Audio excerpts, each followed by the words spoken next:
Our scouts at Dien Bien Phu send daily reports. The enemy is parachuting in soldiers, weapons, and a huge amount of barbed wire. They are industriously repairing the old Japanese airstrip. The French generals have announced, this is not a raid. We have taken this place, and we intend to stay. So be it.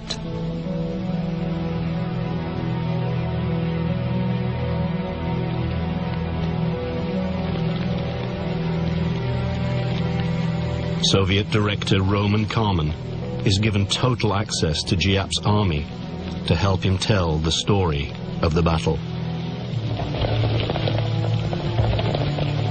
The French have made a critical error, assuming that Dien Bien Phu is safe from attack by heavy armor and artillery. General Giap: I ordered our 351st Engineering Artillery Division to toil day and night to widen the 82-kilometer trail to Dien Bien Phu for our motorized vehicles. Then they built a 15-kilometer track through the mountains so we could haul our artillery to the front by hand. The French appoint Colonel Christian de Castries as commander of Dien Bien Phu. The battle that will be remembered by the veterans as 55 days of hell will soon begin.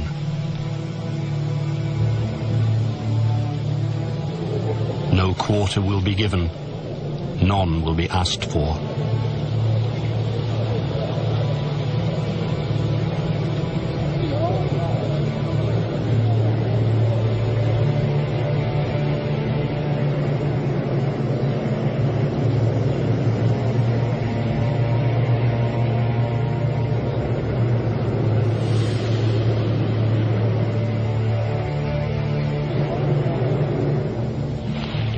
Gao Xuan Mia, a Viet Minh officer. It took us about 45 days. We marched at night and rested during the day. Sometimes we just slept on the roadside and dug our own foxholes against enemy attacks from the air. Viet Minh Captain Chen Van Ho. The French were physically bigger and had many weapons. But we had something we could use against them: our courage. We were determined to fight until the end, because they came here to steal our land. March 13th, 1954. The assault on the French stronghold of Dien Bien Phu begins.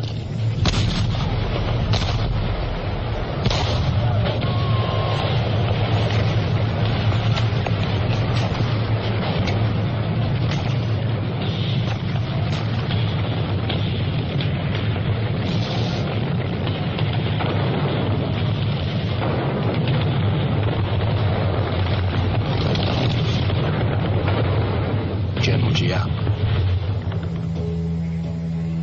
The French could not resolve the threat to their airfield. Their porcupine defense had lost a vital element, its strength in the air.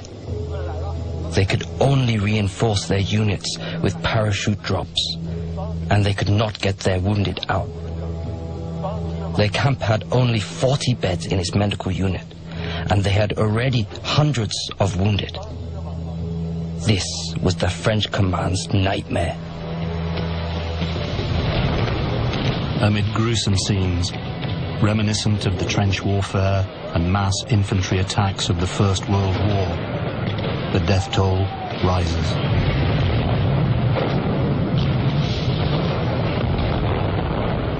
There are countless acts of heroism on both sides as the Battle of Dien Bien Phu becomes part of military folklore.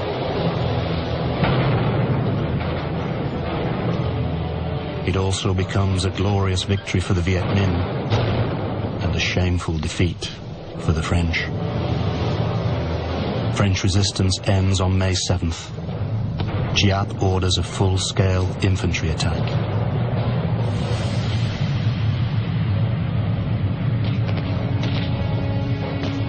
De Castries radios Colonel Cogny at headquarters in Hanoi. The Viets are everywhere. The situation is very grave. I feel the end is approaching. General Giap. Tonight, we will attack the Porcupine's Eye and finish it off.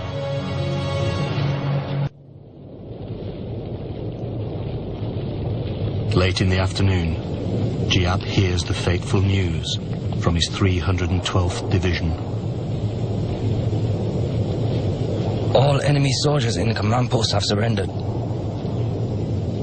We have arrested De Castries. Suddenly, everyone in the headquarters shouted, clapped their hands and hugged one another.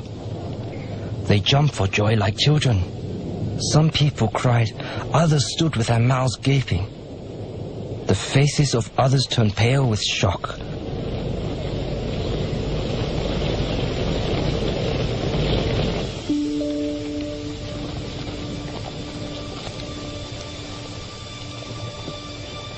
French commander De Castries, who has been promoted to Brigadier General during the battle, becomes a prisoner of war.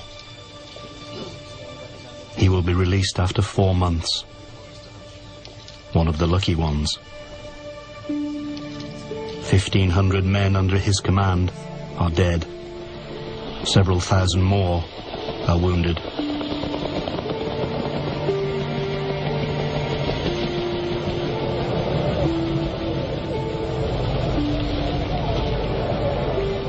The Red Cross evacuates a fortunate few hundred of the Viet Minh's 10,000 prisoners.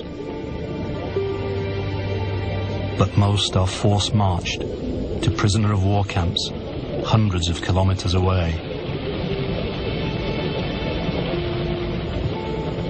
Less than 4,000 will survive to be repatriated to France.